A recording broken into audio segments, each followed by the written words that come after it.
ابر کرم نور برسا رہا ہے، مزہ خوب رمضان میں آ رہا ہے، رمضان آ گیا۔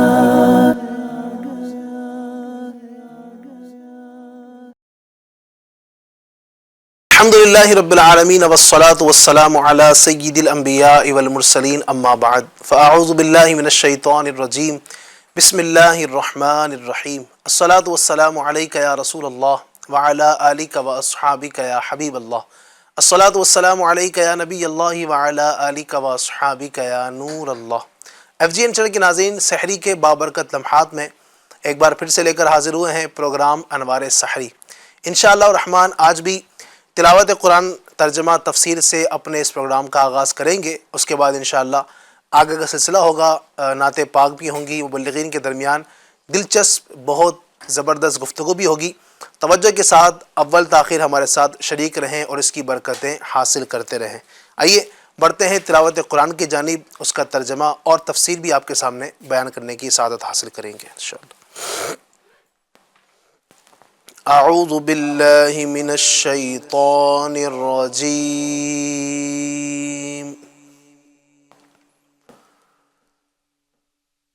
بسم اللہ الرحمن الرحیم۔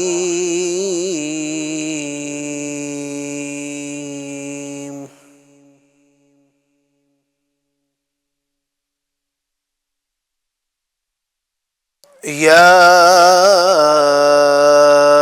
ایہا الذین آمنوا استعینوا بالصبر والصلاة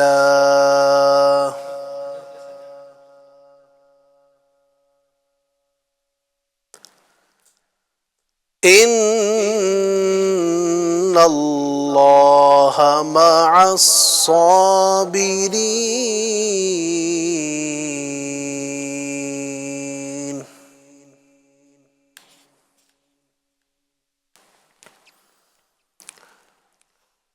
وَلَا تَقُولُوا لِمَن يُقْتَلُ فِي سَبِيلِ اللَّهِ أَمْوَاتٌ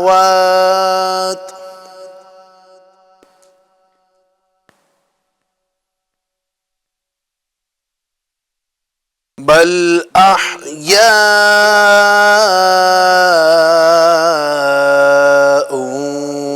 ولكن لا تشعرون۔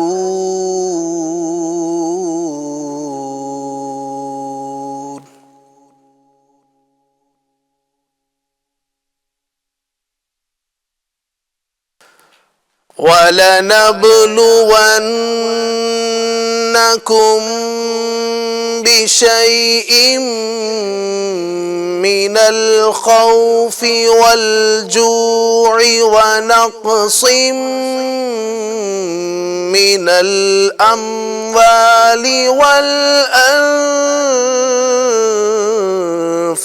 وَالثَّمَرَاتِ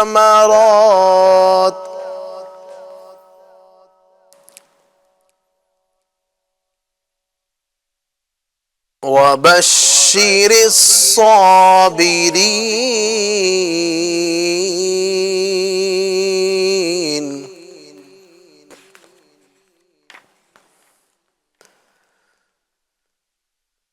الَّذِينَ إِذَا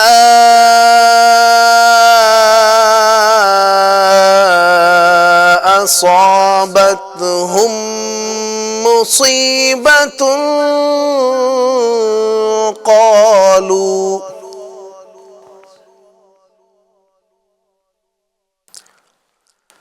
قالوا إنا لله وإنا إليه راجعون۔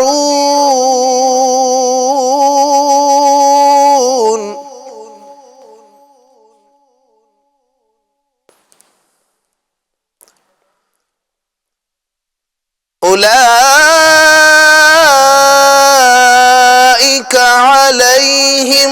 صلوات من ربهم ورحمة وأولئك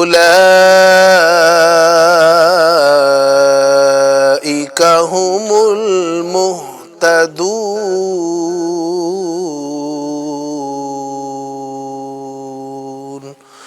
صدق اللہ العظیم۔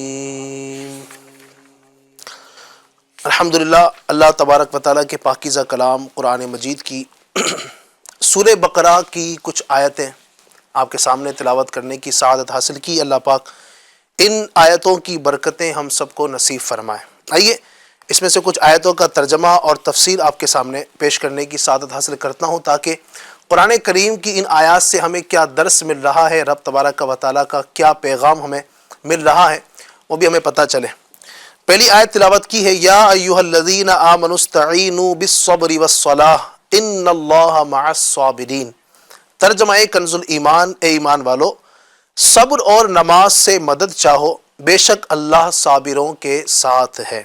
ترجمہ کنز العرفان، اے ایمان والو صبر اور نماز سے مدد مانگو، بے شک اللہ صابروں کے ساتھ ہے۔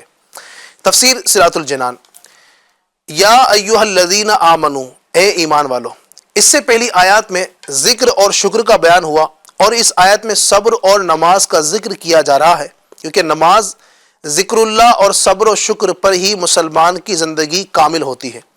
اس آیت میں فرمایا گیا کہ صبر اور نماز سے مدد مانگو۔ صبر سے مدد طلب کرنا، اس کا کیا مطلب ہے؟ یہ ہے کہ عبادات کی ادائیگی، گناہوں سے رکنے اور نفسانی خواہشات کو پورا نہ کرنے پر صبر کیا جائے۔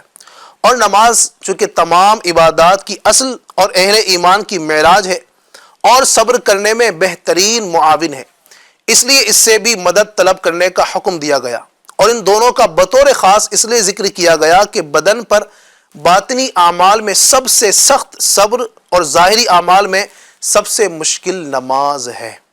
حضور نبی کریم صلی اللہ علیہ وسلم بھی نماز سے مدد چاہتے تھے۔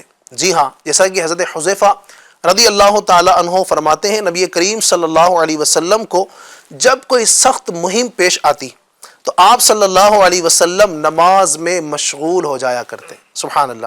اسی طرح نماز استسقاء اور نماز حاجت بھی نماز سے مدد چاہنے کی ہی صورتیں ہیں۔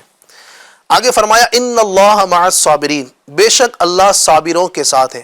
حضرت علامہ نصر بن محمد سمرقندی رحمۃ اللہ تعالی علیہ فرماتے ہیں، اللہ پاک اپنے علم و قدرت سے ہر ایک کے ساتھ ہے، لیکن یہاں صبر کرنے والوں کا بطور خاص اس لیے ذکر فرمایا تاکہ انہیں معلوم ہو جائے کہ اللہ پاک ان کی مشکلات کو دور کر کے آسانی عطا فرمائے گا۔ اس آیت میں صبر کا ذکر ہوا۔ صبر کا کیا معنی ہے؟ صبر کا معنی یہ ہے کہ نفس کو اس چیز پر روکنا جس پر روکنے کا عقل اور شریعت تقاضا کر رہی ہے، یا نفس کو اس چیز سے باز رکھنا جس سے رکنے کا عقل اور شریعت تقاضا کر رہی ہو۔ بنیادی طور پر صبر کی دو قسمیں ہیں۔ پہلی قسم بدنی صبر، جیسے بدنی مشقتیں برداشت کرنا اور ان پر ثابت قدم رہنا، یہ ہے صبر کی پہلی قسم۔ دوسری قسم طبعی خواہشات اور خواہش کے تقاضوں سے صبر کرنا۔ پہلی قسم کا صبر جب شریعت کے موافق ہو تو قابل تعریف ہوتا ہے، لیکن مکمل طور پر تعریف کے قابل صبر کی دوسری قسم ہے۔ قرآن و حدیث اور بزرگان دین کے اقوال میں صبر کے بے پناہ فضائل بیان کیے گئے۔ ترغیب کے لیے ان میں سے 10 فضائل کا خلاصہ درج ذیل ہے۔ نمبر 1، اللہ تعالیٰ صبر کرنے والوں کے ساتھ ہے۔ سبحان اللہ۔ 2، صبر کرنے والے کو اس کے عمل سے اچھا اجر ملے گا۔ نمبر 3، صبر کرنے والوں کو بے حساب اجر ملے گا۔ نمبر 4، صبر کرنے والوں کی جزا دیکھ کر قیامت کے دن لوگ حسرت کریں گے۔ سبحان اللہ۔ 5، صبر کرنے والے رب کریم عز و جل کی طرف سے درود و ہدایت اور رحمت پاتے ہیں۔ نمبر 6، صبر کرنے والے اللہ پاک کو محبوب ہیں۔ 7، صبر آدھا ایمان ہے۔ 8، صبر جنت کے خزانوں میں سے ایک خزانہ ہے۔ 9، صبر کرنے والے کی خطائیں مٹا دی جاتی ہیں۔ اور 10، صبر ہر بھلائی کی کنجی ہے۔ سبحان اللہ سبحان اللہ. تو اس ایک آیت کی ہم نے تفسیر بھی سنی. اللہ پاک ہمیں صبر اور نماز سے مدد چاہنے کی توفیق عطا فرمائے. اللہ تبارک و تعالیٰ جس طرح ہم ماہ رمضان میں نمازوں کا اہتمام کرتے ہیں، الحمدللہ مسجدیں ہماری بڑھ جاتی ہیں، لوگوں کا ایک ذہن ہوتا ہے اے کاش کے ماہ رمضان کے بعد بھی ہم نمازوں کی طرف آئیں، نمازیں پڑھیں. اللہ پاک ہم سب کو ان تمام باتوں پر عمل کرنے کی توفیق عطا فرمائے. آمین بجاہ خاتم النبیین صلی اللہ تعالی علیہ وآلہ وسلم. ماشاء اللہ ماشاء اللہ. الحمدللہ رب العالمین والصلاة والسلام علی سید المرسلین. اما بعد فاعوذ باللہ من الشیطان الرجیم. بسم اللہ الرحمن الرحیم. الصلاة والسلام علیک یا رسول اللہ وعلی آلک واصحابک یا حبیب اللہ. الصلاة والسلام علیک یا نبی اللہ وعلی آلک واصحابک یا نور اللہ. ناظرین، ایک بار پھر سحری کا یہ اسپیشل شو لے کر آپ کی خدمت میں ہم حاضر ہو چکے ہیں کہ جس میں انشاءاللہ عز و جل آپ کو علم دین بھی فراہم کیا جائے گا اور انشاءاللہ عز و جل کچھ آپ کے سوالات کے جوابات بھی آپ کو پیش کیے جائیں گے. ہمارے ساتھ اس پروگرام میں مختلف گیسٹ ہوتے ہیں. ایک پرٹیکولر ٹاپک کو لے کر ہم گفتگو بھی کرتے ہیں اور اس سے ریلیٹڈ کچھ کنکلیوزیو ڈسکشن کے بعد ہم آپ تک ایک انفارمیشن پہنچانے کی کوشش کرتے ہیں. ساتھ ہی ساتھ ماشاءاللہ ہمارے ساتھ مفتی صاحب ہوتے ہیں. مفتی صاحب سے آپ اپنے شرعی مسائل کا حل معلوم کر سکتے ہیں. آپ اسکرین پر ہمارا نمبر دیکھ رہے ہیں، اس نمبر پہ آپ واٹس ایپ پر جا کر اپنے سوالات ریکارڈ کر کے ہمیں سینڈ کر دیں. انشاءاللہ عز و جل ممکنہ صورت میں آپ کے ان سوالات کے جوابات ہم مفتی صاحب سے معلوم کریں گے. ہمارے ساتھ ماشاءاللہ ڈاکٹر عمران صاحب بھی ہوتے ہیں اور ماشاءاللہ ڈاکٹر عمران صاحب سے آپ نے کل کے ایپیسوڈ میں بہت ہی بہترین مفید ہیلتھ کی ٹپس معلوم کی تھی. کچھ اسلامی بھائیوں کے سوالات کے جوابات بھی انہوں نے دیے اور روزے سے متعلق بہت ہی انفارمیٹیو ہیلدی ٹپس انہوں نے ہمیں پرووائڈ کی. تو آج بھی انشاءاللہ عز و جل ڈاکٹر عمران سے آپ اپنے ہیلتھ کوئریز معلوم کر سکتے ہیں. انشاءاللہ عز و جل یہ آپ کو آپ کے پوچھے گئے سوالات کے جوابات بھی دیں گے. ماشاءاللہ ابھی جو ہمارا سیگمنٹ نور قرآن جاری تھا، یہ الحمدللہ عز و جل ہمارے مولانا قاری صاحب علی مدنی صاحب قاری بھی ہے، عالم دین بھی ہے، بہت ہی پیارے نعت خواہ بھی ہیں. تو ماشاءاللہ انہوں نے یہ سیگمنٹ کو کنٹینیو کیا اور قرآن پاک کی تلاوت بھی فرمائی، تفسیر قرآن بھی بیان فرمائی. یقین مانیے کہ سحری کے وقت میں ہم جسمانی غذا تو حاصل کر لیتے ہیں مگر روحانی غذا بھی حاصل کرنے کی ہمیں کوشش کرنا چاہیے. اور تلاوت قرآن یہ روحانی غذا حاصل کرنے کا ایک بہترین ذریعہ ہے. تو ہم نے اس عزم کے تحت کہ سحری میں جہاں ہم غذا کھا رہے ہوتے ہیں، جہاں ہم قسم انوکھے جو ہے طرح طرح کے جو ہے وہ پکوان کھا رہے ہوتے ہیں، وہیں پر ہم اپنی روح کو بھی غذا پرووائڈ کریں. اس کے تحت الحمدللہ ہم نے یہ نیت کی کہ اپنے پروگرام میں انشاءاللہ عز و جل تلاوت قرآن کا اہتمام کریں گے اور انشاءاللہ عز و جل اس سے حاصل ہونے والا پیغام بھی ہم ہمارے ناظرین تک پہنچائیں گے. تو ماشاءاللہ آج کی جو آیات قرآنی تلاوت کی گئی، اس میں جو پیغام تھا یہ صبر سے متعلق تھا. تو ماشاءاللہ آپ نے اس کی تفسیر بھی سنی. اب بڑھتے ہیں ہم ہمارے نیکسٹ سیگمنٹ کی جانب. ہمارا جو نیکسٹ سیگمنٹ ہے وہ ہے آپ کے سوال مفتی صاحب کے جواب. ماشاءاللہ ہمارے ساتھ مفتی رضا صاحب ہیں. مفتی صاحب کو میں ہمارے پروگرام میں پھر سے خوش آمدید کہتا ہوں. کیسے حضور آپ ٹھیک ہیں؟ الحمدللہ ماشاءاللہ. تو آپ ہمارا نمبر اسکرین پر دیکھ رہے ہیں، آپ جائیں اس نمبر پہ جا کر اپنے سوالات ریکارڈ کریں. انشاءاللہ عز و جل ہم آپ کے سوالات کے جوابات مفتی صاحب سے معلوم کریں گے. آپ کو میں مزید بھی سیگمنٹس کے بارے میں بتا دوں کہ ہمارا اس کے بعد جو تھرڈ سیگمنٹ ہوگا وہ ہے مہمانوں کی کہانی ان کی زبانی. انشاءاللہ ہمارے ساتھ جو گیسٹ موجود ہیں ان سے ہم کچھ ان کے ایکسپیرینسز، ان کی پرسنل لائف سے متعلق معلوم کریں گے. انشاءاللہ ان سے کچھ گفتگو کریں گے، میٹھی میٹھی باتیں کریں گے انشاءاللہ، اور انشاءاللہ عز و جل اپنے پروگرام کو انٹرسٹنگ بنانے کی کوشش کریں گے. اسی کے ساتھ ایک سیگمنٹ ہے ہمارا پریکٹیکل سننا. اس میں انشاءاللہ عز و جل کوئی ایک سنت کا پریکٹیکل طریقہ آپ کو ہم انشاءاللہ سکھائیں گے. ماشاءاللہ دعوت اسلامی انڈیا یہ سنتوں کو عام کرنے والی تحریک ہے. الحمدللہ عز و جل FGN چینل پر بھی سنتوں کا فیضان عام کیا جاتا ہے. تو ہمارے پروگرام میں بھی انشاءاللہ عز و جل پریکٹیکلی آپ کو کسی ایک سنت کا طریقہ سکھایا جائے گا. اور ماشاءاللہ ہمارا نیکسٹ سیگمنٹ ہے آسک دا ڈاکٹر. ہمارے ساتھ ڈاکٹر عمران ہے. ڈاکٹر عمران سے آپ اپنے ہیلتھ سے ریلیٹڈ سوالات پوچھ سکتے ہیں. وہی ہمارے نمبر پہ جا کر انشاءاللہ ان سے ہم ان کے جوابات بھی لیں گے. اور ساتھ ہی ساتھ ہم مختلف ایکٹیویٹیز کرتے ہیں اور کسی ایک ٹاپک کو لے کر ہم اپنے پروگرام کو آگے بڑھاتے ہیں اور اس سے ریلیٹڈ آپ کو نالج پرووائڈ کرنے کی کوشش کرتے ہیں. ناظرین آج کا جو ہمارا ٹاپک ہے وہ ٹاپک ہے اسلام اور انسانیت. جی ہاں آج لوگ انسانیت کے بارے میں بات کر رہے ہوتے ہیں. کہا جاتا ہے کہ انسانیت ہونی چاہیے اور ہزاروں لوگ ایسے آپ کو ملیں گے جو انسانیت کا درس دیتے ہوئے دکھائی دیتے ہیں مگر باتیں کرتے ہیں پریکٹیکلی انسانیت نام کی چیز دکھائی نہیں دیتی ہے. الحمدللہ عز و جل ہم جس مذہب سے تعلق رکھتے ہیں جس دین سے ہمارا تعلق ہے وہ بڑا پیارا دین ہے اور ایکچول میں انسانیت کا حقیقی لیسن ہمیں دین اسلام نے دیا. ہمارے نبی صلی اللہ تعالیٰ علیہ وآلہ وسلم محسن انسانیت ہے. ہمارے نبی صلی اللہ تعالیٰ علیہ وآلہ وسلم کا ایک لقب رحمت للعالمین بھی ہے. یعنی آپ صلی اللہ علیہ وآلہ وسلم سارے عالم کے لیے تمام مخلوق کے لیے صرف مسلمانوں کے لیے نہیں بلکہ تمام مخلوق جس میں چرندے پرندے درندے جنات حیوانات سب شامل ہیں سب کے لیے حضور پاک صلی اللہ تعالیٰ علیہ وسلم رحمت بن کر اس دنیا میں تشریف لائے. تو انشاءاللہ عز و جل اس ٹاپک سے ریلیٹڈ گفتگو بھی کریں گے اور انشاءاللہ عز و جل ہمارے گیسٹ سے کچھ باتیں بھی کریں گے. تو سب سے پہلے جو ہمارا ٹاپک ہے انسانیت اس کے تعلق سے میں علی بھائی سے پوچھنا چاہوں گا کہ علی بھائی آج انسانیت کے بارے میں لوگ باتیں کر رہے ہیں اور چاہتے ہیں کہ انسانیت ہمارے معاشرے میں ہو بٹ انسانیت کہاں ہے؟ آج دیکھنے کو ملتا ہے کہ سیلفی کا دور ہے موبائلز کا دور ہے سوشل میڈیا کا دور ہے.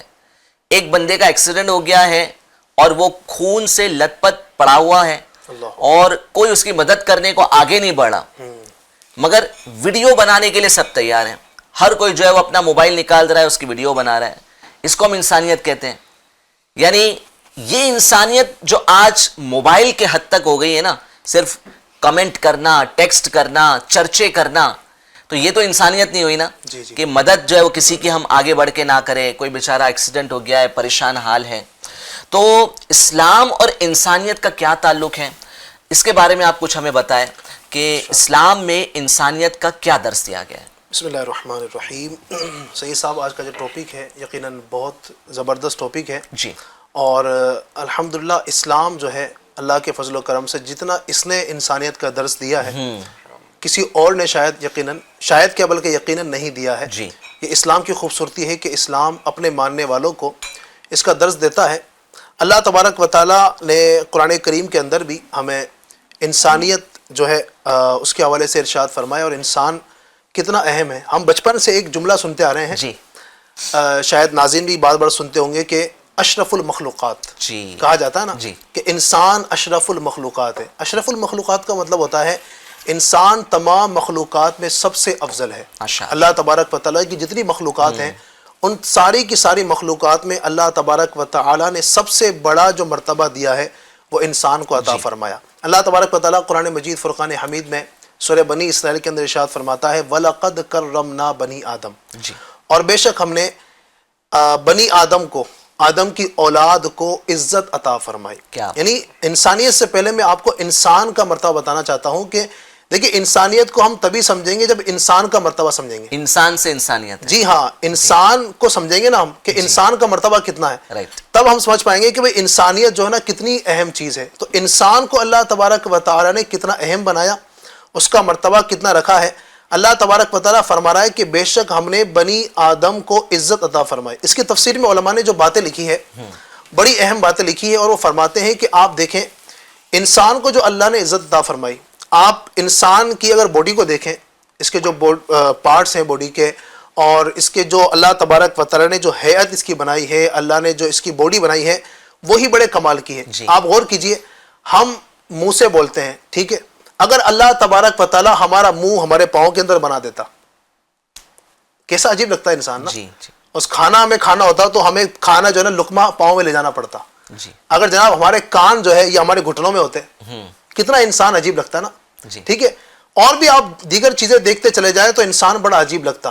اللہ تبارک و تعالی نے انسان کو عزت والا بنایا. آپ دیگر جانوروں کو دیکھیں، جانور جب کھانا کھاتا ہے تو اپنا منہ جھکا لیتا ہے، ٹھیک ہے، وہ اپنے جو برتن ہے اس کی طرف اپنا منہ جھکاتا ہے، اس کے بعد وہ کھانا کھاتا ہے. لیکن اللہ تبارک و تعالی نے انسان کو کتنا عزت والا بنایا کہ جب وہ کھانا کھاتا ہے تو منہ اپنا برتن کو نہیں جھکاتا بلکہ اپنے ہاتھ سے عزت کے ساتھ لقمہ اٹھا کر منہ کی طرف لے جاتا. کیا بات ہے، یہ اللہ تبارک و تعالی نے انسان کو عزت والا بنایا. اسی طریقے سے آپ دیکھیں، اگر جانور کو جب پانی پینا ہوتا ہے تو وہ منہ نیچے کرتا ہے، جی تب وہ جو ہے نا پانی نوش کر پاتا ہے، پی پاتا ہے. لیکن انسان کو اللہ نے کیسی عزت دی کہ مجھے پانی پینا ہوگا میں یہاں سے اٹھاؤں گا اور پانی کو اپنے منہ کی طرف لے کر جاؤں گا. یہ اللہ تبارک و تعالی نے انسان کو عزت عطا فرمائی. اسی طرح آپ دیکھیں انسان کو اللہ رب العزت نے کتنی ساری عزت عطا فرمائی. آپ غور کیجئے، ایک بکری کا منہ ہے، جی ایک کتے کا منہ ہے، ایک بلی کا منہ ہے، خنزیر کا منہ ہے. اس کا منہ اور ایک اپنا منہ کبھی آئینے میں دیکھ لیا جائے، جی پتہ چل جائے گا کہ اللہ تبارک و تعالی نے ہمیں کتنا عزت والا بنایا. ماشاءاللہ. اگر خدا نہ خواستہ اگر ہمارا منہ بلی کی طرح ہوتا، اگر ہمارا منہ اللہ نہ کرے بندر کی طرح ہوتا تو کتنا عجیب لگتا. جی. تو یہ بھی اللہ تبارک و تعالی نے انسان کو اتنا عزت والا بنایا، خوبصورت بنایا الحمدللہ. اسی طرح اگر آپ دیکھیں مزید شعب الایمان کے حوالے سے ایک حدیث پاک میں نے پڑھی، نبی کریم صلی اللہ علیہ وسلم کا ایک فرمان. حضرت ابو ہریرہ رضی اللہ تعالیٰ عنہ اس حدیث کے راوی ہیں. آپ کہتے ہیں کہ نبی پاک نے ارشاد فرمایا، مومن اللہ عز و جل کے نزدیک فرشتوں سے زیادہ عزت رکھتا ہے. کیا بات ہے، فرشتوں سے زیادہ عزت مومن کی. انسان کی عزت آپ دیکھیں، جو مومن بندہ ہے انسان، اس کی عزت اللہ تبارک و تعالی کے نزدیک فرشتوں سے زیادہ. اس کی کیا وجہ ہے؟ تو علماء نے اس بات کو لکھا اس لیے کہ فرشتے جو ہیں جی وہ اللہ تبارک و تعالی کی عبادت کے لیے پیدا کیے گئے اور وہ اسی کام میں لگے ہوئے ہیں. اچھا، فرشتے جو ہے نا ان کے پاس عقل تو ہے لیکن شہوت نہیں. جی ٹھیک ہے، تو ان کے پاس عقل ہے لیکن شہوت نہیں. اچھا، دوسرا اگر دیکھیں جانوروں سے انسان افضل کیوں ہے؟ کیونکہ جانوروں کے پاس شہوت ہے لیکن عقل نہیں ہے. اور انسان کو اللہ تبارک و تعالی نے شہوت بھی دی اور عقل بھی دی. تو اب جو بندہ اپنی شہوت پر قابو رکھے اور اپنی عقل کا استعمال کرتے ہوئے اللہ تبارک و تعالیٰ کی بندگی کرے تو ایسا بندہ جو ہے عام فرشتوں سے بھی افضل ہو جاتا ہے. کیا بات. تو یہ اللہ تبارک و تعالیٰ نے انسان کو عزت عطا فرمائی. تو لہٰذا انسان کو اپنی قدر پہلے پتہ ہو تب جا کے وہ انسانیت کا درس دے سکتا ہے. ماشاءاللہ ماشاءاللہ. یہ بہت ہی انفارمیٹیو گفتگو جو ہے وہ علی بھائی نے کی ہے.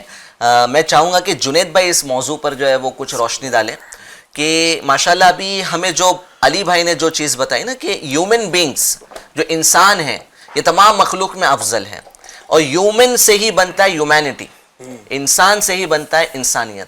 ٹھیک ہے، تو اب یہ انسانیت اور اسلام یہ کیا تعلق ہے اور اسلام نے مسلمانوں کو انسانیت کا کیا پیغام دیا؟ یعنی ایسا تو نہیں ہے کہ جو ہے وہ صرف مسلمان کو ہی جو ہے وہ اچھے سے ٹریٹ کرے گا، یا انسانیت کے تعلق سے جو ہے وہ اسلام میں کچھ درس دیا گیا ہے، فالوورز کو، اسلام کے ماننے والوں کو جو ہے وہ کچھ بتایا گیا ہے کہ انسانیت کیا ہوتی ہے، کس طریقے سے انسانیت پر عمل کرنا چاہیے. تو اس کے تعلق سے کچھ رہنمائی کریں. بسم اللہ الرحمن الرحیم، صلی اللہ علی محمد. ماشاءاللہ بہت پیاری گفتگو. اللہ پاک ہمارے علی بھائی کو سلامت رکھے، نظر بد سے محفوظ رکھے. آپ نے سوال فرمایا سے صاحب کہ جو ہے، اور معذرت آپ چائے پینے لگے تھے اور میں نے آپ کو گفتگو کے لیے جو ہے وہ ریڈی کر دیا. سحری کے وقت سب چلتا ہے. ہاں سب چلتا ہے. جی ابھی سحری میں ٹائم باقی ہے. جی باقی ہے. اس میں پیارے آقا علیہ الصلوۃ والسلام نے جو انسانیت کے تعلق سے درس دیا، تو دور نبوت کی اگر ہم بات کریں، پیارے آقا علیہ الصلوۃ والسلام کی تشریف آوری کی، جی اس سے پہلے کے جو حالات تھے تو اس میں دیکھیے بہت پیارا ماشاءاللہ انہوں نے نقطہ بیان کیا کہ ہمارے آقا علیہ الصلوۃ والسلام محسن انسانیت. سبحان اللہ سبحان اللہ. اور واقعی پیارے آقا علیہ الصلوۃ والسلام کی حیات مبارکہ اس کا عملی ثبوت ہے.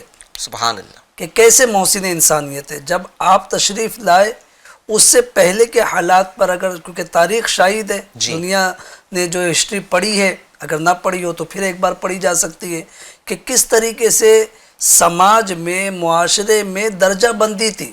جی امیر کے ساتھ الگ سلوک، غریب کے ساتھ الگ سلوک، جی باقاعدہ امیروں کو اونچی جگہ پر بٹھانا، غریبوں کے ساتھ جو ہے وہ ایسا یوں کہیے کہ بے عزتی والا رویہ اپنانا کہ ان کی غلاموں کو جو ہے وہ جانوروں کی طرح جو ہے وہ ٹریٹ کیا جاتا. جی بالکل درست فرما رہے آپ کہ وہ دور غلاموں والا دور تھا کہ غلام خریدے جاتے تھے، بیچے جاتے تھے. تو یعنی غلام بنا لینا یعنی کہ پوری زندگی اس کی جو ہے وہ امیر کے ساتھ، جو اس کا آقا ہوتا تھا اس کے ساتھ میں یعنی کہ اس طریقے سے کنیکٹ ہو جاتی تھی کہ وہ اٹھ بولے تو اٹھنا ہے، وہ بیٹھ بولے تو بیٹھنا ہے.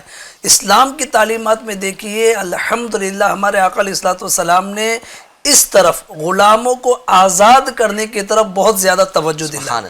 بات بات پر جو ہے وہ ثواب بھی رکھا گیا اور یوں کہیے کہ غلاموں کو آزاد کرنے کی ترغیب دلائی. اور الحمدللہ پریکٹیکل صرف ترغیب نہیں دلائی بلکہ پریکٹیکل کئی غلاموں کو آزاد کیا اس طریقے سے کہ وہ اپنی آزادانہ زندگی گزار سکے. تو پیارے آقا علیہ الصلوۃ والسلام کے تشریف لانے سے پہلے کے جو حالات اور آپ کے تشریف لانے کے بعد جو ایک معاشرے میں انقلاب آیا، ایک معاشرے میں اس طریقے سے بدلاؤ آیا کہ جو درجہ بندی تھی کہ امیر کے لیے الگ، غریب کے لیے الگ، آقا کے لیے الگ، غلام کے لیے الگ، گویا کہ اس عدم مساوات کو ختم کیا گیا. ایک مساوات کا پہلو لوگوں کے سامنے پیش کیا گیا. اور پیارے آقا علیہ الصلوۃ والسلام کی تعلیمات کہیے، قرآن کی تعلیمات کہیے کہ جس میں گورے کالے، امیر غریب، اس میں کوئی تفاوت، کوئی فرق نہیں، بلکہ الحمدللہ اللہ کے نزدیک وہ عزت والا ہے جو ایمان والا ہے.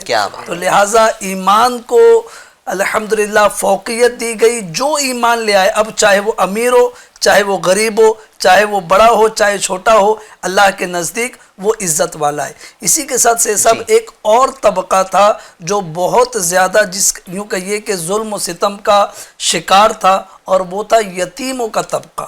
یعنی اگر کوئی یتیم ہو جاتا، اور یتیم کس کو کہتے ہیں، ایف جی این چینل کے ناظرین کو اس پروگرام کے توسط سے یہ بھی علم ہونا چاہیے.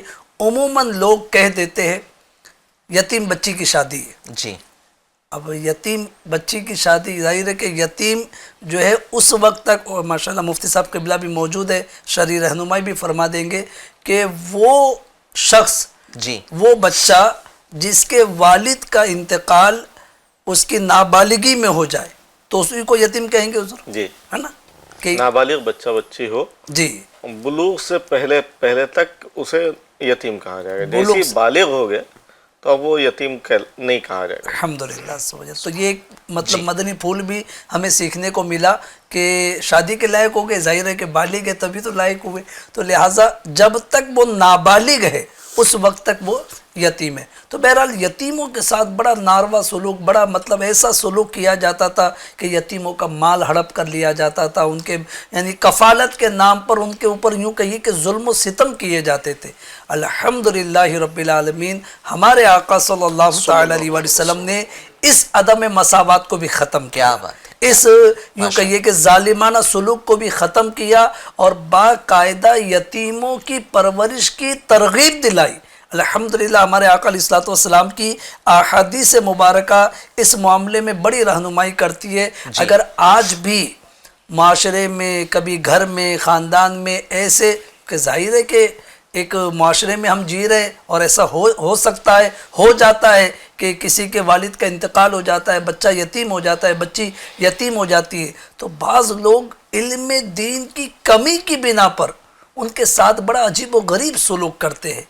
رمضان شریف ہے، عید بھی آنے والی ہے، لہٰذا اگر آپ کے گھروں میں اس طریقے سے، ہمارے گھروں میں جو ہے بچے ہیں کہ جو واقعی یتیم ہیں، تو ان کے ساتھ حسن سلوک کرنا چاہیے. یہاں پر 3 روایتیں، مختصر روایتیں، بڑی پیاری روایتیں. ہمارے آقا علیہ الصلوۃ والسلام ارشاد فرماتے ہیں مسلمانوں کے گھروں میں سب سے اچھا گھر وہ ہے جس میں یتیم کے ساتھ اچھا سلوک کیا. کیا بات، سبحان اللہ. گھروں میں سب سے اچھا گھر، سبحان اللہ. اسی طرح ایک اور مقام پر ارشاد فرمایا جس دسترخوان پر یتیم ہوتا ہے شیطان اس کے قریب نہیں جاتا. سبحان اللہ. ایک اور حدیث پاک ہمارے آقا صلی اللہ علیہ وآلہ وسلم فرماتے ہیں جو کسی یتیم کے سر پر ہاتھ پھیرے اللہ پاک اسے ہر بال کے بدلے نیکی عطا فرماتا ہے. کیا بات ہے، ماشاءاللہ، بہت زبردست، ماشاءاللہ.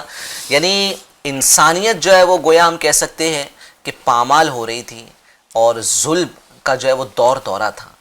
ہمارے نبی صلی اللہ تعالیٰ علیہ وآلہ وسلم دنیا میں تشریف لائے اور انسانیت کا حقیقی درس دیا.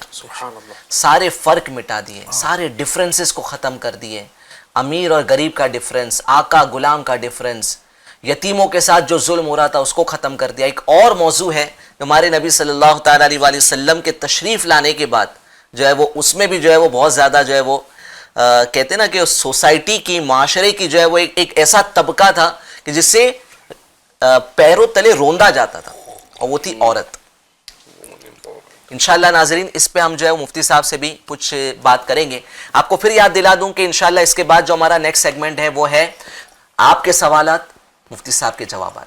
تو آپ نے اس نمبر پہ جو اسکرین پہ آپ دیکھ رہے ہیں آپ سوالات ریکارڈ کر کے بھیج دیں، انشاءاللہ مفتی صاحب سے ہم جوابات لیں گے. جی مفتی صاحب کیا رہنمائی کریں گے آپ کہ جیسا کہ جنید بھائی نے بتایا کہ غلاموں کے ساتھ جو ظلم کے معاملات تھے اسلام سے پہلے، اسی طرح جو ہے وہ یتیموں کے ساتھ جو معاملات تھے اور عورتوں کے ساتھ بھی جو ہے بہت ظلم بربریت کا جو دور دورہ تھا اس وقت، تو اس تعلق سے بھی کچھ بتائیں.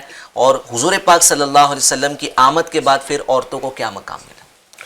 صلی اللہ علیہ محمد صلی اللہ علیہ وسلم. جنید بھائی نے جو گفتگو کی یتیم کے تعلق سے، تو ساتھ ساتھ تھوڑا سا میں ایڈ کر دیتا ہوں جی.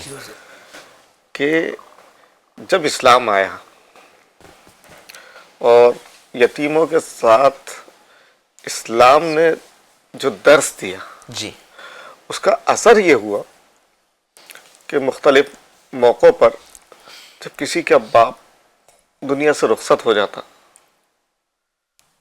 تو باضابطہ خاندانوں میں جی. یا مسلمانوں میں یتیم بچوں کو اپنے گھر میں رکھنے کا ایک رواج چل پڑا. کیا سبحان اللہ، سبحان اللہ. کیا بات. وہ غالباً حضرت جعفر رضی اللہ تعالیٰ عنہ کی شہادت ہوئی، ان کے بچوں کی جب کفالت کا معاملہ آیا تو ایک چچا کہے میں رکھوں گا، دوسرے کہے میں رکھوں گا، تیسرے کہے میں رکھوں سبحان گا. اللہ، سبحان اللہ. آقا کریم صلی اللہ تعالی وسلم نے پھر ان کی والدہ اور ان کی والدہ جو یعنی قریبی رشتہ دار ہونے کی بنیاد پر جو خالہ تھی جی. ان کے پاس حضور اکرم صلی اللہ علیہ وسلم نے انہیں رکھوایا. کیا سبحان اللہ، ماشاء اللہ. تو اس طریقے سے جہاں دیگر یتیموں کا معاملہ ہے، وہیں عورتوں کے ساتھ انتہائی بربریت کا مظاہرہ کیا جاتا تھا. جی. یہاں تک کہ بچیوں کو زندہ درگور کرنا. اللہ. چھوٹی چھوٹی بچی، مجھے ایک واقعہ ہے جس کا بڑا تفصیلی حدیث پاک میں ہے کہ ایک شخص اپنے وطن سے روانہ ہوا اور پھر اس کے بعد جب وہ وطن سے باہر کہیں گیا، اس کی بچی، اس کی بیوی جو تھی وہ حاملہ تھی. اس نے اپنے بیوی سے کہا کہ اگر تمہارے شکم میں جو بچہ ہے اگر وہ لڑکی ہو تو تم میرے آنے سے پہلے اسے ہلاک کر دینا، لڑکا ہو تو پالنا پوسنا. اتفاق ایسا کہ لڑکی پیدا ہوئی. اب جب لڑکی پیدا ہوئی تو اب ماں کی ممتا، ماں کی شفقت، ماں کی محبت، اس نے اسے یہ کام کرنے نہیں دیا. بچی بڑی ہوتی گئی، یہاں تک کہ کچھ عرصہ گزرا کہ وہ شخص واپس آیا. اس نے اپنے گھر میں ایک بچی کو، اور خوبصورت سی ننھی منی پیاری سی بچی کو اپنے گھر میں دیکھا، تیر کمان پہ چڑھا. قریب تھا کہ وہ کوئی حادثہ ہوتا. بیوی سے پوچھ لیا کہ بچی کون ہے. بیوی نے دیکھا کہ جان جانے کا خوف ہے تو کچھ ہیلے بہانے کیے اور بتایا کہ پڑوسی کی بچی ہے. جی اب وہ پڑوسی کی بچی اس کے یہاں، اب وہ سمجھا کہ میرے پڑوس کی بچی، بولے اس کو رکھا کیوں؟ آپ نہیں تھے گھر میں، کوئی نہیں تھا، تو دل بہلانے کے لیے میں نے اسے رکھ لی. رکھ لیا. اب چونکہ وہ بچی اس کے یہاں رہنے لگی تھی تو اب ان کے ساتھ بھی، اب جہاں اس عورت کے ساتھ اچھا برتاؤ تھا، معاملہ تھا، وہاں اب ایک گھر میں رہنے کے بعد کچھ نہ کچھ محبتیں ہو جاتی ہیں. جی. اب اس بچی کے ساتھ بات چیت کرنا، پھر دھیرے دھیرے تھوڑا اور آگے بڑھا، کھیلنا کودنا، سینے پہ بٹھانا، وہ گود میں لینا، وہ سلسلہ شروع ہو گیا. جی. اب یہ سلسلہ چلتا رہا چلتا رہا چلتا رہا. جب ماں نے دیکھا کہ اب اس کی محبت اس کے دل میں اور اس کی محبت اس کے دل میں پیوست ہو گئی ہے، جی. ایک دن اس نے بتا دیا کہ آپ جانتے ہو کہ یہ بچی جو ہے وہ کون ہے، اور پھر سارا واقعہ اس نے بتا دیا. غیرت و حمیت اس زمانے کے اعتبار سے اس کے اندر ایسی جاگی، جی. اسی حال میں بچی کو لیا اور جنگل کی طرف روانہ ہو گیا. اللہ. بچی کبھی آگے جا رہی ہے کبھی پیچھے جا رہی ہے، بچی کو کچھ پتا نہیں. چلتے چلتے ایک منزل پر پہنچے، گڑھا کھودنا شروع کیا. اس کے کپڑوں پہ مٹی لگ جاتی تو بچی صاف کر رہی ہے، داڑھی پہ مٹی لگ گئی، اسے صاف کیا. یہاں تک کہ اس کو جب اچھا خاصا گڑھا کھد گیا، اس بچی کو اس کے اندر ڈال دیا، اور ڈالنے کے بعد اوپر سے مٹی ڈالنا شروع کی. بچی چلاتی رہی، چیختی رہی، آہ بکا کرتی رہی کہ میں آپ کو نہیں ستاؤں گی، میں آپ کو نہیں پریشان کروں گی. لیکن وہ جو انسانیت ختم ہو چکی تھی، ایسے حال میں اس نے اسے زندہ دفن کر دیا اس بچی کو، اور واپس اپنے گھر. یہ حال تھا انسانیت کے ساتھ سلوک کا. ایسی خوبصورت پیاری ننھی منی بچی کو زندہ درگور کر دیا. میرے آقا رحمت عالم صلی اللہ تعالی علیہ وسلم جب اس دنیا میں تشریف لائے تو میرے آقا صلی اللہ تعالی علیہ وسلم نے ان عورتوں کو، ان بچیوں کو زندہ دفن کرنے سے روکا، معاشرے کو ان کی عزت و تکریم کے حوالے سے رہنمائی کی، اور انہیں بتایا کہ یہ زندہ دفن کرنا کتنا بڑا جرم ہے. یہ میرے آقا صلی اللہ تعالی وسلم کی انسانیت کا اعلیٰ نمونہ ہے کہ میرے آقا صلی اللہ تعالی وسلم نے ایک ایسا انسانوں میں ایک ایسا حصہ جو نصف آبادی کے قریب قریب ہوا کرتا ہے، ان کے ساتھ ظلم و ستم کو روکا. یہ تو چھوٹی بچیوں کا معاملہ، یہ 20% عرب والے اس پر عمل کیا کرتے تھے، لیکن جو عورتیں بیوہ ہو جایا کرتی تھی ان کے ساتھ بھی اس طرح کے معاملات تھے. ایک بڑی تفصیلی گفتگو ہے. میرے آقا صلی اللہ تعالی علیہ وسلم نے ان لوگوں کے ساتھ جو ظلم و ستم کے پہاڑ توڑے جا رہے تھے، آقا کریم صلی اللہ تعالی علیہ وسلم نے لوگوں کو انسانیت بتا کر انہیں ان برے کاموں سے روکا.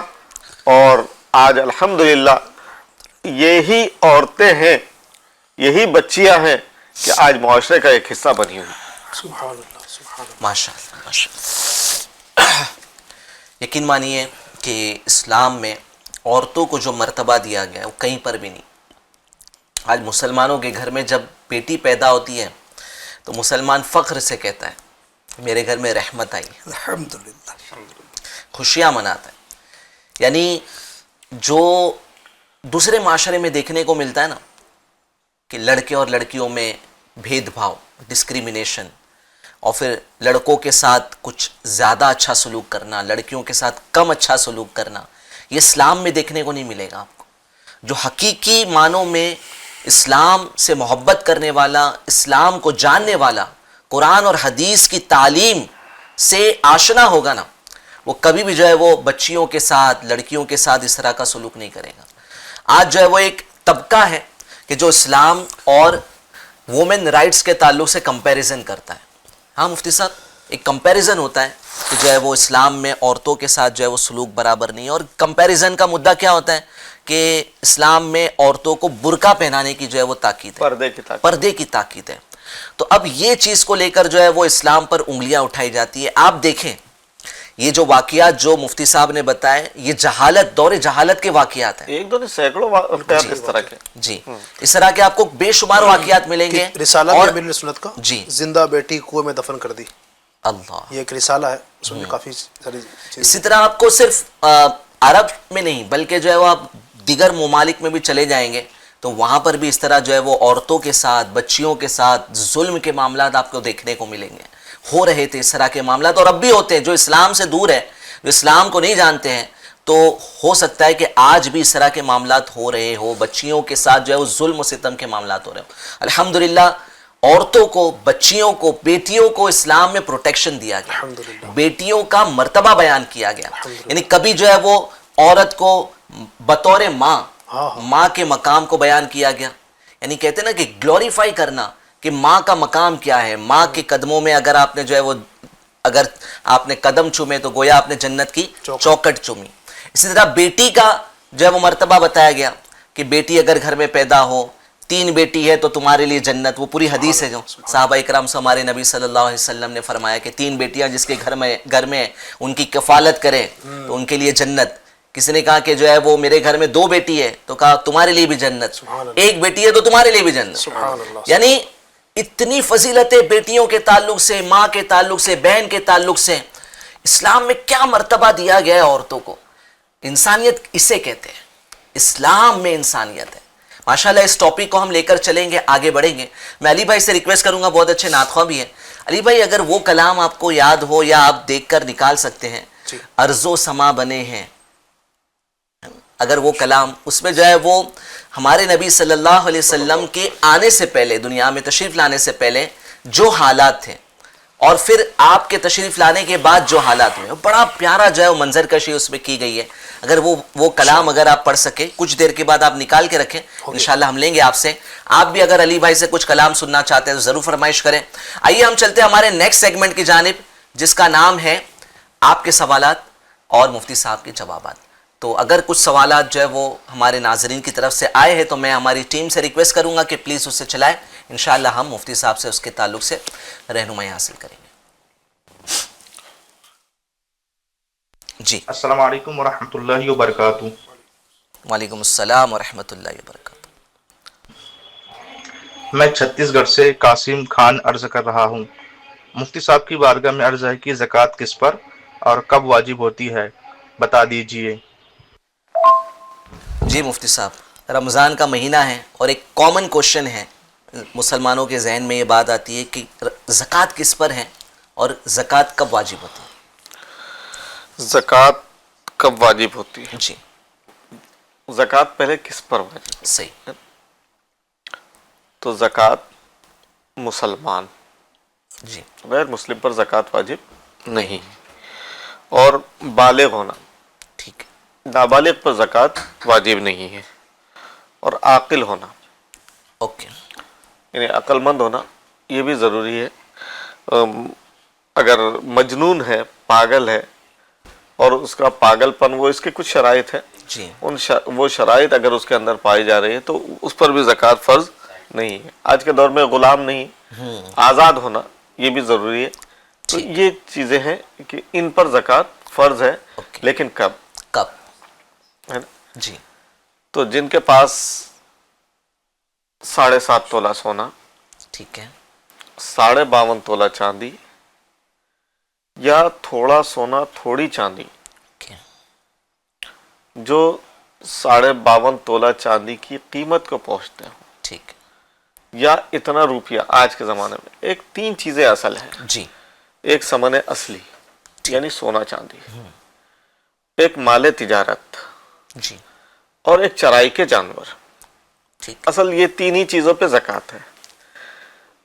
اب آپ کہیں گے کہ پھر آپ کہتے ہیں کہ کیا کہتے ہیں گھر لیا اور اس کو بیچنے کی نیت سے لیا, زمین لیا بیچنے کے لیے سے لیا, تو اس پہ بھی زکوٰۃ ہے. تو یہ بھی اسی ضمن میں آتے ہیں. اسی طریقے سے روپیہ پیسہ, ٹھیک ہے تو یہ ثمن اصلی نہیں ہے, ثمن اصطلاحی ہے, ٹھیک لیکن ہے مال, مال نامی اس کو کہتے ہیں. جی یعنی وہ مال جس کے اندر بڑھنے کی صلاحیت ہو. ٹھیک ہے. کاروبار میں لگائیے, بینک میں یا دیگر اور جگہوں پر اس کو طرح کا investment ہے. انویسٹمنٹ کر دیجئے. تو چونکہ مال بڑھتا ہے جی جی اس لیے ان پر زکوٰۃ واجب ہوتی ہے. تو یہ مختلف قسم کے ہیں, سونا چاندی یا مال تجارت ہے. جی تو مال تجارت جس چیز کا کوئی کاروبار, کوئی کپڑے کا کاروبار کر رہا ہے, کوئی کیا کہتے ہیں موبائل کا کاروبار کر رہا ہے, کوئی اور دیگر چیزوں کا کاروبار کر رہا ہے, تو جو مال تجارت اس کے پاس موجود ہو اور وہ قرضوں سے محیط نہ ہو, یعنی قرضوں سے گھرا ہوا نہ ہو. جی اب اس کے مختلف چیزیں ہوتی ہیں. مثال کے طور پر کہ کسی کی دکان میں 5 لاکھ روپے کا مال ہے جی اور کیا کہتے ہیں اس کو 4 لاکھ روپے, مثلا کسی کے 2 لاکھ روپے جس سے مال خریدا اس کو دینا ہے, 1 لاکھ روپے اپنے بچی کی مثلا شادی کیا تو اس میں خرچ کر دیا تھا. جی. اس طریقے سے 4 لاکھ روپے کے قرضے ہیں, صرف 1 ہی لاکھ روپے ہے. جی یعنی ہے تو 5 لاکھ روپے اس کے پاس, لیکن 4 لاکھ روپے کا وہ قرضدار بھی ہے. ٹھیک ہے. تو اب صرف 1 لاکھ روپے کی زکوٰۃ نکلے گی. اوکے. اب اس کے پوری تفصیلات ہیں, جی ہے نا. تو میں ہمارے FGN چینل کے ناظرین سے گزارش کروں گا کہ علماء اہل سنت جو متدین اور بڑے عالم دین مفتی ہیں ان سے اس مسئلے کو سمجھ کر اپنی زکوٰۃوں کو نکالیں. بعض لوگ اندازے سے نکالتے ہیں, بعض لوگ بس ادھر ادھر کی باتیں کر کے زکوٰۃ نکالتے ہیں. جی تو زکوٰۃ نکالنے کے بھی بہت کچھ شرائط اور بہت کچھ چیزیں ہیں کہ کہاں آپ کی زکوٰۃ نکلے گی, کب نکلے گی, کب نہیں نکلے گی. یہ تفصیلات دیکھ کر پھر اس کے بعد زکوٰۃ نکالی جائے. ماشاءاللہ بہت اچھا پوائنٹ جو ہے وہ ہمارے مفتی صاحب نے ہمیں عطا فرما دیا کہ ڈاکٹر کے پاس ہم جاتے ہیں صرف معمولی سا بخار ہوتا, ٹھیک ہے, کھانسی آتی ہے تو ڈاکٹر کے پاس چلے جاتے ہیں, اور اتنے بڑے بڑے مسائل نماز روزے زکوٰۃ حج کے ہم جو ہے وہ قیاس سے کر رہے ہوتے ہیں. اپنے دماغ سے جو ہے وہ بس جو ہے وہ اس پہ زکوٰۃ بنتی ہے, اس پہ زکوٰۃ نہیں بنتی ہے, اتنے پہ زکوٰۃ بنتی ہے, اتنے پہ زکوٰۃ نہیں بنتی ہے. اب اس میں تو ایسے معاملات ہیں کہ اگر جو ہے وہ جتنے پہ بنتی تھی ہم نے اس سے کم نکال دی تو جو ہے وبال آ جائے گا اور جو ہے وہ گناہ کی صورت بھی بن سکتی ہے. تو ماشاءاللہ بہت اچھی رہنمائی فرمائی مفتی صاحب نے کہ کنسلٹ اسلامک اسکالرس. جس طرح آپ ڈاکٹر کو کنسلٹ کرتے ہیں, آپ علماء دین کو بھی جو ہے وہ علماء اہل سنت کو بھی کنسلٹ کیا کریں اور انہیں بتائیں آپ کے پاس کیا کیا ہے. انشاءاللہ عز و جل آپ کو آپ کے مطابق, وہ کہتے ہیں نا کسٹمائز کر کے آپ کو جو ہے جواب ملے گا انشاءاللہ آپ کے پراپر. آپ جو ہے وہ جنرلی جو ہے وہ آپ کوئی ویڈیو دیکھ رہے ہیں سوشل میڈیا پر اور آپ اپنے قیاس سے جو ہے وہ طے کر رہے ہیں کہ اتنی بنتی ہے, تو کبھی کبھار اس میں ہم سے مسٹیک بھی ہو سکتی ہے. تو علماء اہل سنت کا دامن پکڑے, ان کے دامن سے وابستہ رہے, انشاءاللہ عز و جل آپ کو پراپر گائیڈنس ملے گی انشاءاللہ. باپو آپ نے تو کہہ دیا ہے, لیکن پھر سے میں اس کو وہ کہہ دیتا ہوں جی کہ اس میں بھی ہر ایک اس کے بتانے کا اہل نہیں ہوا, رائٹ. ہے نا. نماز کے مسائل ہے, کچھ بھی ہے. ابھی کل کے بارے میں پتہ چلا کہ ایک جگہ نماز پڑھنے کے لیے گئے تو کسی کی داڑھی نہیں تھی, وہ نماز پڑھا رہا تھا, تراویح پڑھا رہا تھا. تو اب ان سے کہا گیا کہ بھئی یہ داڑھی نہیں ہے, اس نماز نہیں پڑھا سکتا. تو وہ جو سامنے موجود تھے جن کو جو مسئلہ بتا رہے تھے وہ مفتی تھے, اچھا, لیکن وہ ایک کوئی عام مولوی ٹائپ کا کوئی شخص تھا. اب جو صاحب خانہ کہیے, دکان کا مالک کہیے, وہ ان سے پوچھتا ہے کیوں مولانا صاحب پڑھا سکتے کہ نہیں پڑھا سکتے؟ جی بولے ارے سب چلتا ہے. اللہ, اب یہ علم نہ ہونے کا نتیجہ ہے. جی تو اب سب چلتا کیا, انہوں نے سب کچھ چلا دیا, جو نہیں چلنا تھا وہ بھی چلا دیا. تو ایسی چیزیں آ جاتی ہیں. تو جو اس کے ماہرین ہیں انہی سے مسئلہ پوچھا جائے, علماء اہل سنت سے پوچھا جائے. اور الحمدللہ دعوت اسلامی نے ہمیں تشنا نہیں چھوڑا ہے کسی بھی مقام پہ. رہنمائی کے لیے ہمارے لیے دروازے کھول دیے. دارالفتاء اہل سنت, ماشاءاللہ, اگر